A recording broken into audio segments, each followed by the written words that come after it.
There comes a moment when silence stops feeling peaceful and starts feeling like abandonment. When the very air around you begins to whisper truths you've been avoiding for years. When the people you once desperately needed to stay suddenly feel like strangers speaking a language you've forgotten how to understand. This is not the silence of rejection. This is the silence of evolution. You sit in your room, perhaps in the early hours of morning when the world hasn't yet put on its mask of busyness, and you feel it, that profound shift happening within you. Not the kind of change that comes from willpower or positive thinking, but the kind that emerges from the deepest chambers of your being, like an underground river finally breaking through to the surface. The person you loved, the friend you counted on, the family member you tried so hard to please, they're still there, but something fundamental has shifted. The gravitational pull that once drew you to them has weakened, not because you've stopped caring, but because you've stopped bleeding. Carl Jung understood this phenomenon with startling clarity.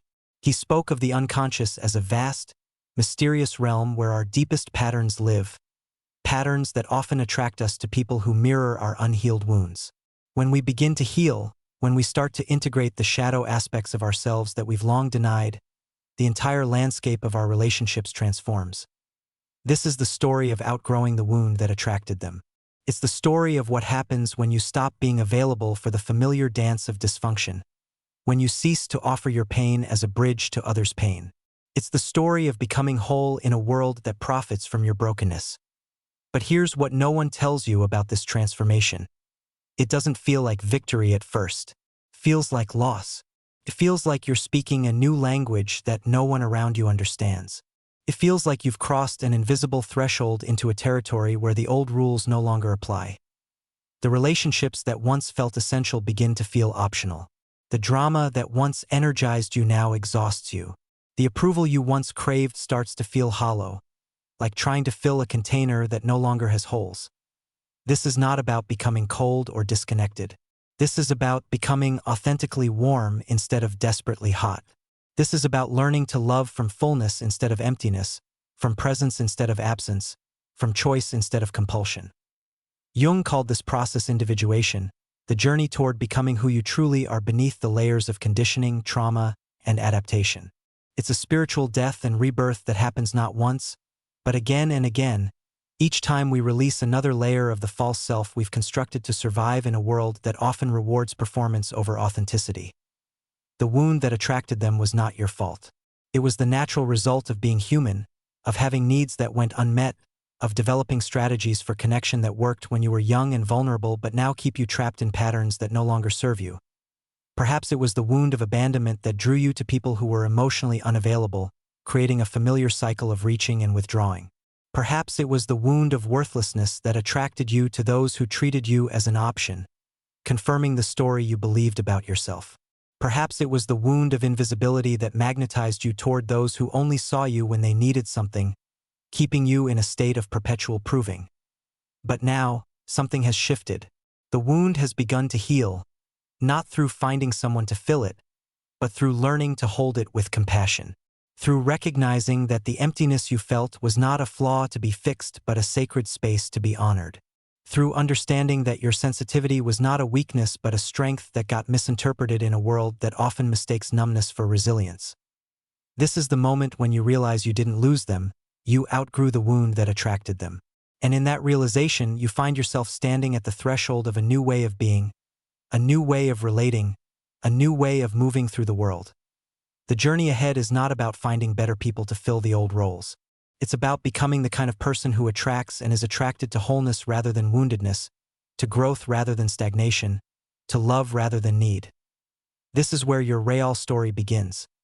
The first thing you notice is how the mask begins to slip. Not the mask you consciously wear, the one you know about, the one you sometimes joke about with friends, but the deeper mask, the one that has become so integrated with your identity that you forgot it wasn't your actual face. It starts with small moments of discomfort.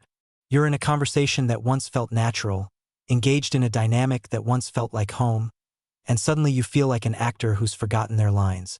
The words that used to come automatically now feel forced, artificial, like you're speaking through layers of cotton.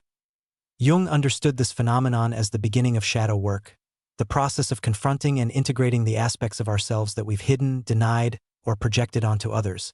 The shadow contains not just our darkness, but also our light. It holds the parts of us that we abandoned in order to be loved, accepted, or safe. When you begin to reclaim these lost pieces, when you start to embrace the fullness of who you are, the relationships built on your partial self begin to feel constrictive. It's like trying to wear clothes that fit when you were smaller. They're not bad clothes, they're just no longer the right size. The people who were attracted to your wound weren't malicious. They were often wounded themselves, unconsciously seeking the familiar dance of dysfunction that felt like love because it was all they knew. Your abandonment wound called to their avoidance pattern. Your people-pleasing tendency attracted their tendency to take without giving. Your need for external validation magnetized their need to be needed. It was an unconscious contract, written in the language of shared pain. But now, as you heal, you're changing the terms of the contract without their consent. You're no longer available for the old dance, and they don't know the steps to the new one. This is where the real work begins. Not just healing your wounds, but learning to navigate the world from a place of wholeness. Not just recognizing your patterns, but developing new ones. Not just understanding your shadow, but integrating it into your conscious awareness. The false self that you've been living from, the one that learned to be small to make others comfortable, that learned to be convenient to avoid conflict, that learned to be grateful for crumbs to avoid asking for the whole meal, begins to crack like an old foundation that can no longer support the weight of your authentic being. You find yourself saying no to things that once felt obligatory. You find yourself speaking truths that once felt too dangerous. You find yourself choosing solitude over company that drains your energy. You find yourself preferring the unknown territory of authentic relationship over the familiar territory of dysfunctional connection. This is terrifying and liberating in equal measure. Terrifying because the old self, for all its limitations, was familiar. It knew how to navigate the world, how to get approval, how to avoid abandonment. Liberating because you're finally meeting yourself. Not the version of yourself that others needed you to be, but the version that has always been waiting patiently beneath the surface. The broken mirror metaphor is particularly powerful here. For years, you've been looking at yourself through the distorted reflection of others' needs, expectations, and projections. You've been trying to adjust yourself to fit the image you saw in these broken mirrors, contorting your natural shape to match their distorted perception. But now, you're beginning to see yourself clearly. Not through their eyes, but through your own. Not through the lens of what you lack, but through the lens of what you inherently are. Not through the filter of what you need to become, but through the recognition of what you've always been. This is where the grief begins. Not just grief for the relationships that are changing, but grief for the years you spent being someone else. Grief for the parts of yourself you abandoned. Grief for the times you chose safety over authenticity, approval over truth, connection over integrity. But this grief is sacred. It's the grief of coming home to yourself. It's the grief of recognizing how far you wandered from your true nature. It's the grief of understanding how much of your life you've spent trying to earn something that was always yours by birthright. But underneath these whispers, there's something else emerging. A quiet voice that sounds like your own, speaking in a language you remember from childhood before you learned to translate yourself for others. A voice that knows the difference between being alone and being lonely. A voice that understands that love without authenticity is just elaborate performance art. This voice becomes your compass as you navigate the disintegration of the false self. It doesn't speak in shoulds or shouldn'ts. It doesn't make grand pronouncements or demand immediate action. It simply whispers truths that resonate in your bones, truths that feel like coming home. The crumbling of the false self is not a destruction. It's a revelation. Layer by layer, mask by mask, roll by roll, you're uncovering the person you were always meant to be. The person who existed before the world told you who you should be. The person who knows their worth without needing external confirmation. The person who can love deeply without losing themselves in the process. This is the threshold moment. The point of no return.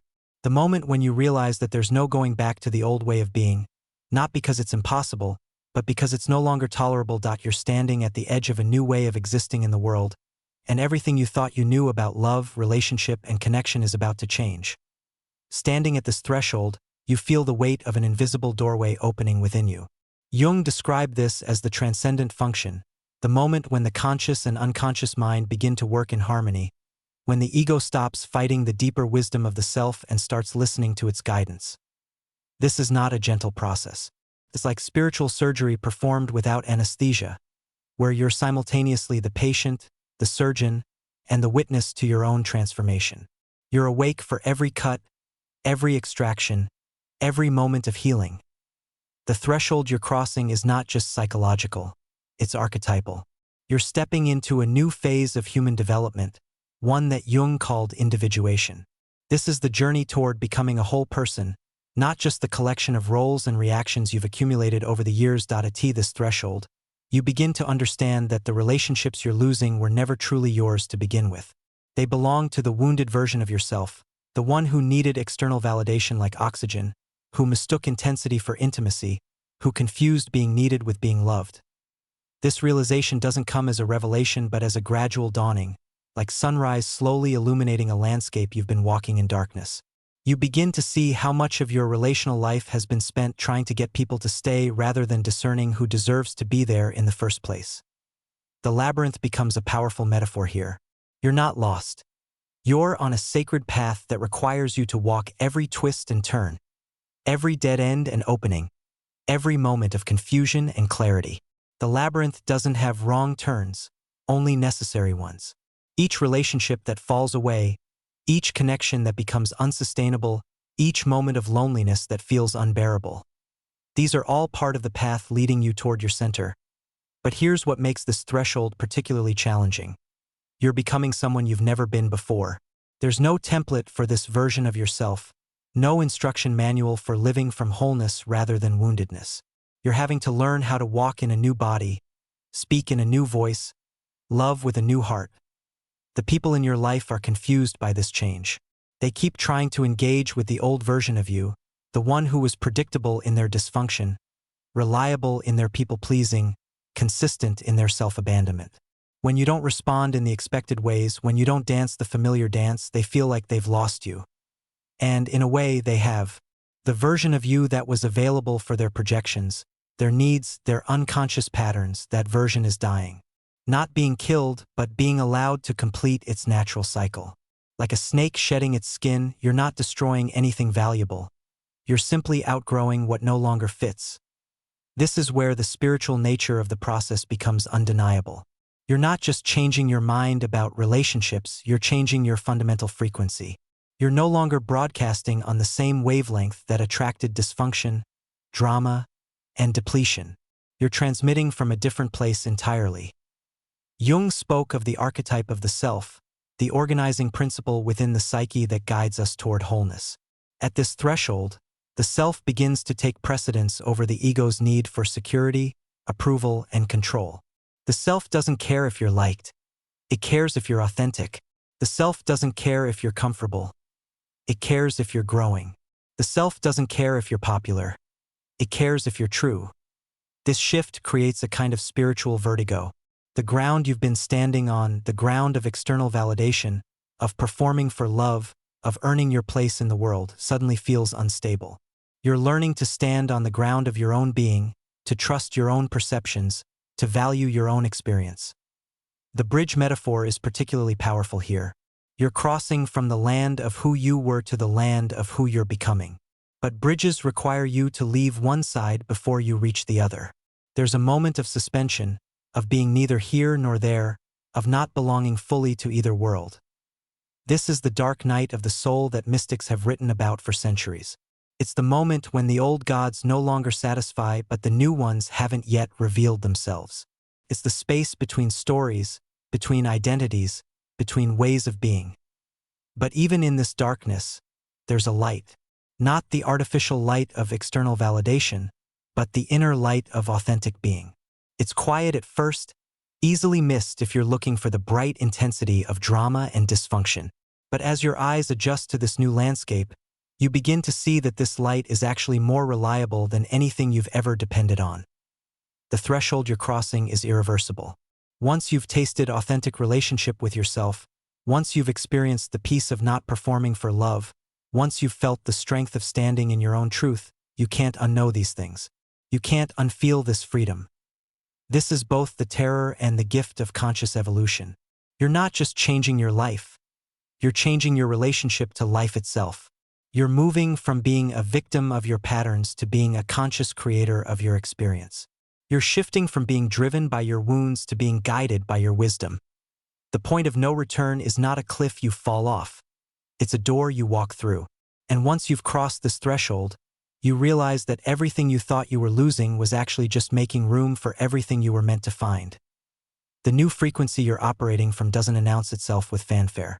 It whispers itself into existence through the quiet moments when you choose solitude over dysfunctional company, when you speak your truth instead of saying what others want to hear, when you trust your inner knowing over external opinions.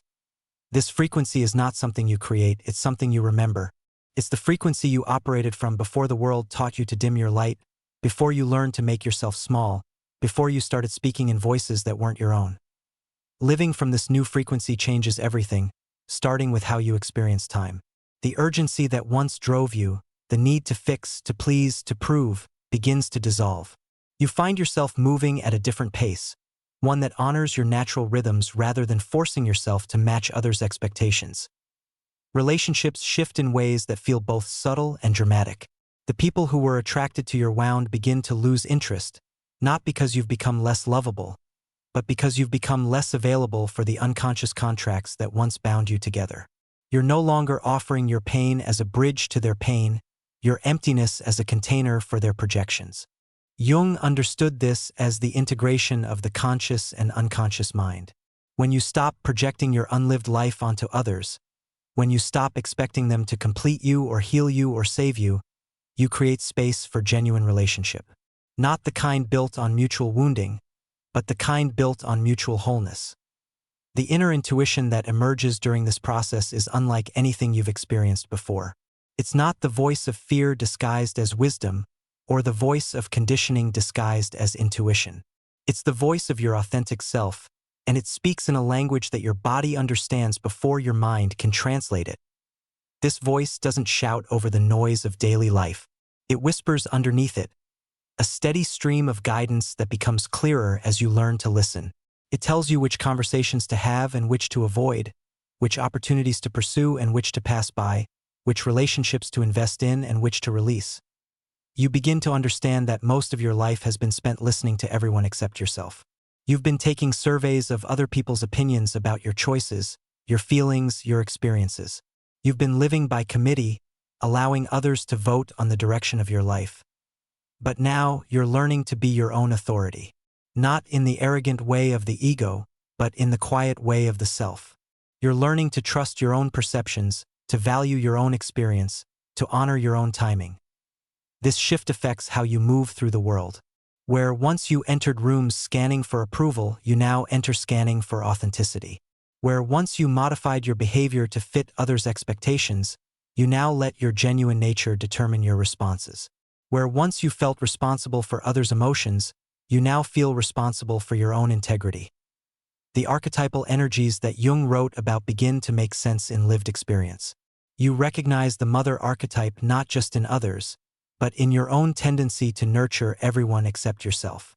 You see the hero archetype not just in stories, but in your own journey toward wholeness. You understand the sage archetype not just in books, but in your own growing capacity to see clearly. Reality itself begins to shift. The world looks the same, but you're seeing it through different eyes. The same situations that once triggered your wounds now reveal opportunities for growth. The same people who once activated your patterns now serve as mirrors for your transformation. Time moves differently when you're living from authenticity. The frantic energy of trying to be someone else, the exhausting effort of maintaining false personas, the constant vigilance required to avoid triggering others' abandonment. All of this falls away, leaving you with a surplus of energy you forgot you had. You begin to understand that most of your tiredness wasn't from working too hard or caring too much.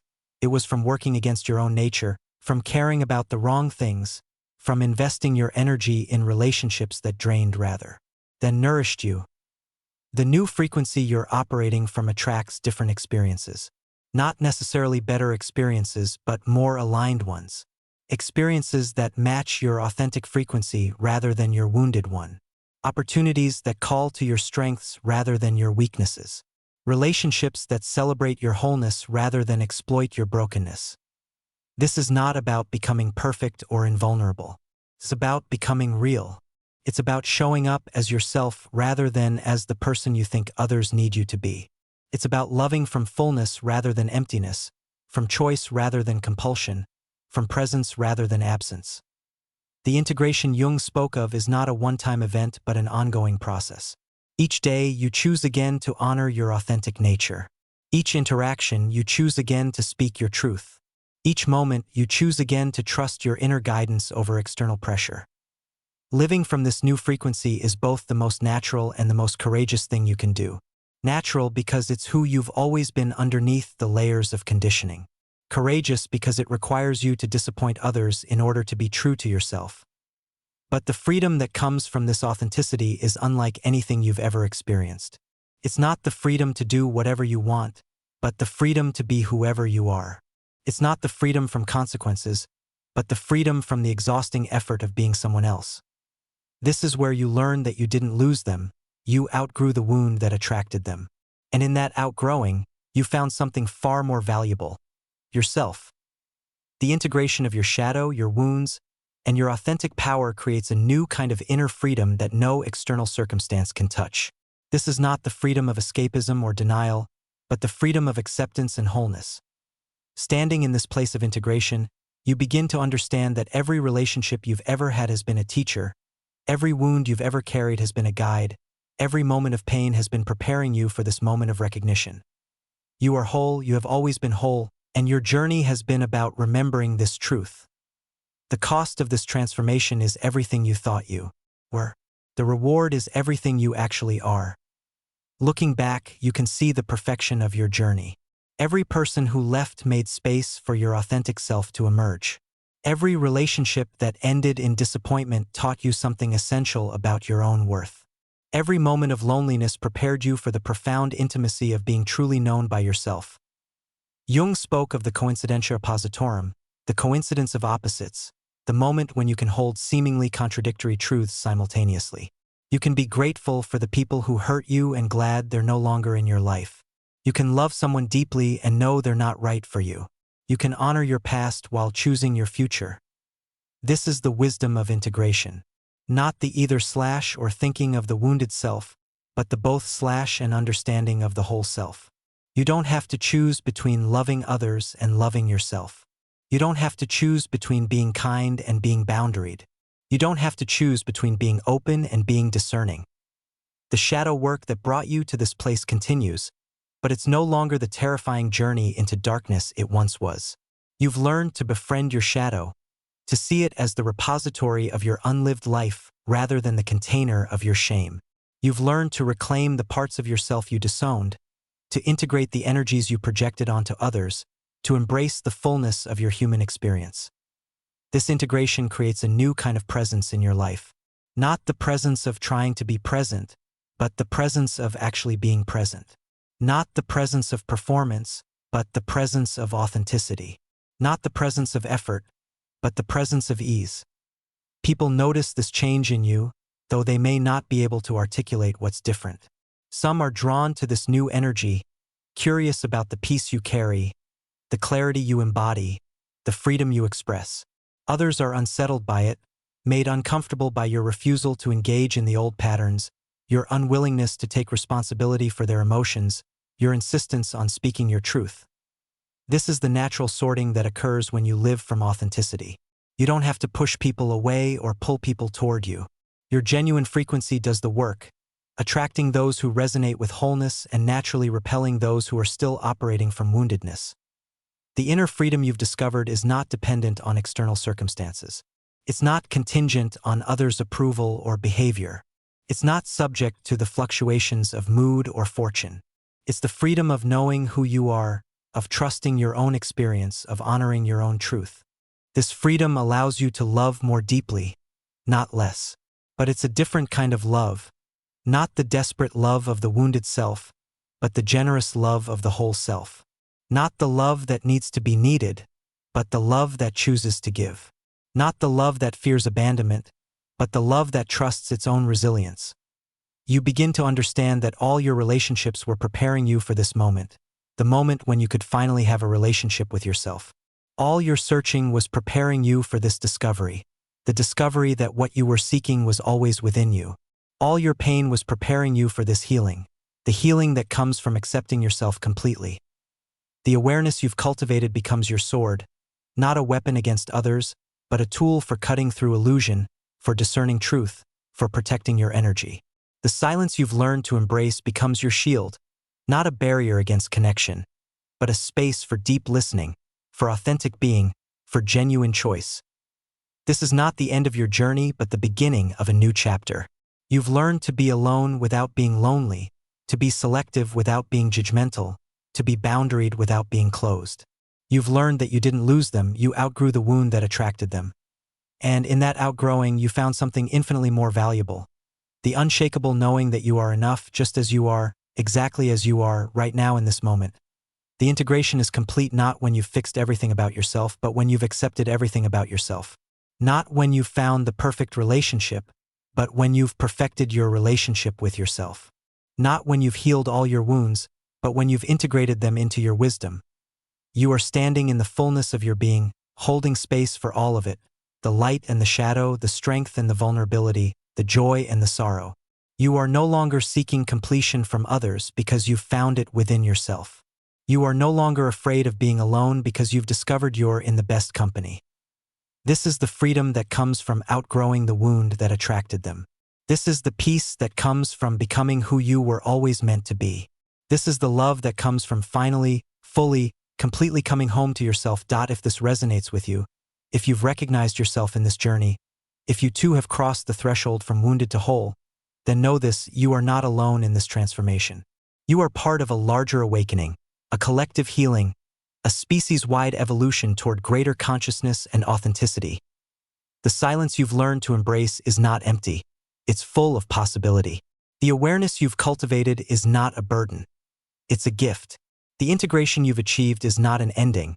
It's a beginning.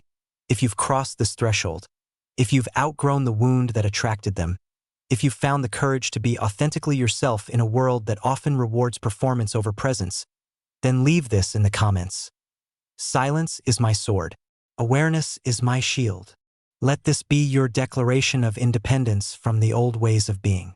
Let this be your commitment to the new frequency you're operating from. Let this be your invitation to others who are ready to join you on this journey home to themselves.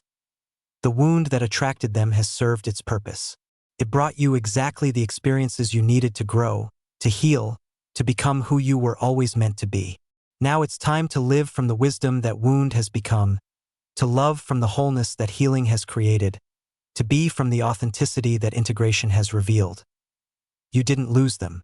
You found yourself, and that finding changes everything.